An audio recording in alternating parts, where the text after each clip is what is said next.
All right, so I think that might be an appropriate objective for the last talk of the day, to just walk you through that.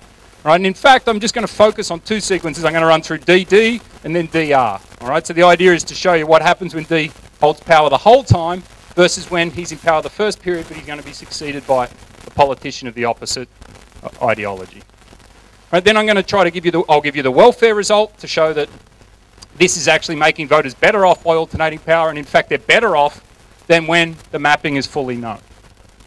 All right, so that's mostly what I'm going to try to get through today.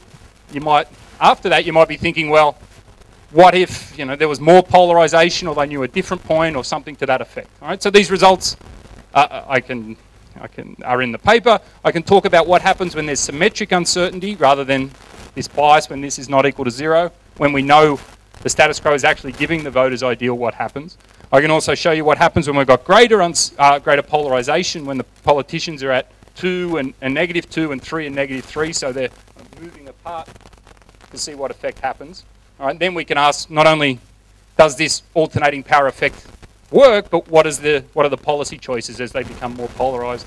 And then finally, I can give you results for arbitrary values of gamma. So on a general results to show you this effect appears generally. And for that effect, I'm actually going to switch to the continuous random walk to the Brownian motion, because it proves simpler or more attractable for those purposes.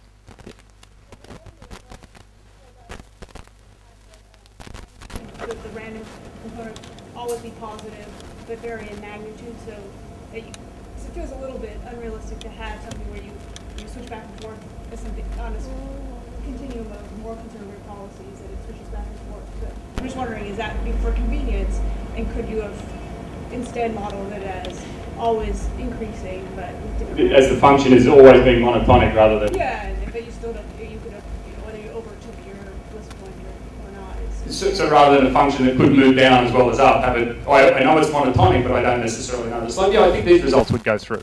I don't agree that that's a more realistic case, but you could think about Q, as Q gets near 1, we're getting closer to it being monotonic for certain ranges.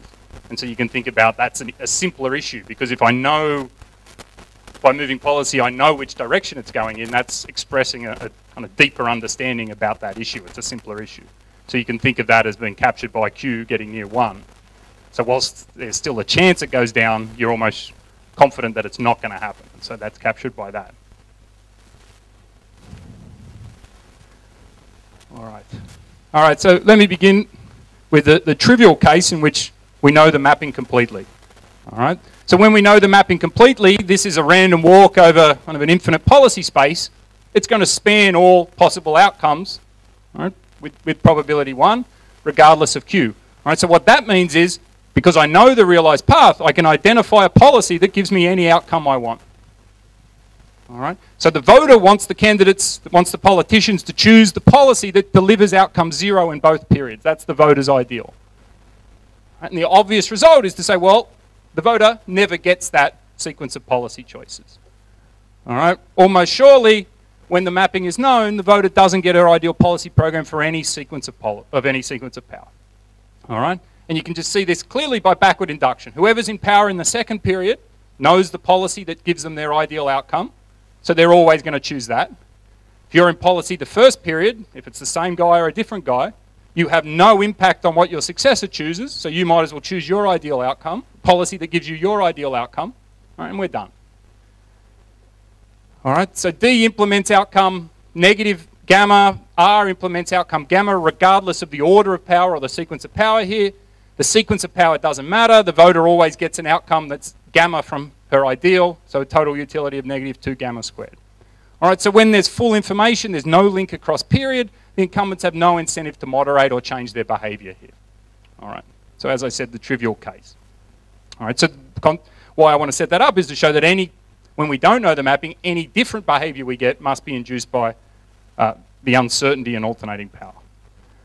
All right, so let's look at sequence DD under unified power, and this case is trivial too. All right, so in this case, D doesn't know anything about the mapping other than it passes through this point. All right, but remember, I assumed for this case that -1 is D's ideal, and it happens to be the known point.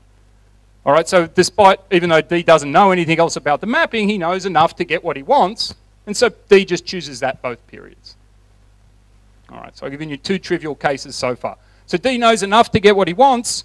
All right, our policy making is efficient despite incomplete information because he knows the point that gives him his ideal, and the voter's ideal utility is the same as the previous case. All right, so as I said, this kind of sets up D knows the policy that gets his ideal, all right, and so consequently, if he holds power both periods, he chooses it. All right, so now the more interesting case. Suppose we have sequence DR. We're going to alternate power. So it's again the case that D knows the policy that gives him his ideal outcome. All right. He can always choose policy 0 and get outcome negative 1. And again, remember his policy choice has no restriction on the choice of his successor. But we're going to find for a range of Q values, so for a range of issues, for moderately complex issues, D is instead going to choose policy 1 in the first period. All right. So what we know is, because this is discrete random walk, he's choosing policy 1, he's certainly going to get an outcome that's away from his ideal.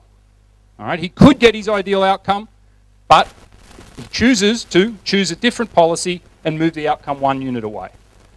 All right, and the reason why he does this is because he doesn't hold power for both periods. He's going to be succeeded by a conservative, by a Republican.